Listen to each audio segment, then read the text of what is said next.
լաբորատորիայում, որպեսզի պատրաստենք մաշկի փափկեցնող քսուկ, որը պատրաստել ենք ալոյինից։ Քանի որ մեր կենսաբանության նախագծայինի աշխատանքը մաշկը եւ նրա առանձնահատկությունն է։ Մեզ հարկավոր են գլիցերին, փափկեցնող յուղ, բժշկական սպիրտ եւ թորած ջուր, եւ հիմնական բաղադրիչն է բուսական ալոյինը։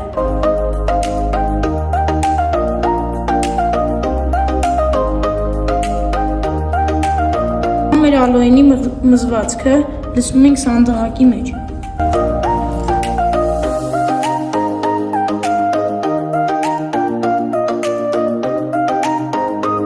Սանդի մեջ տրորում ենք ալոյինը եւ ավելացնում ենք բժշկական սպիրտ։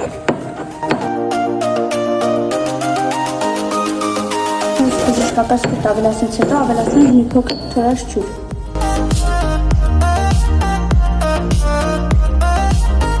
Ավելացնում գլիցերին։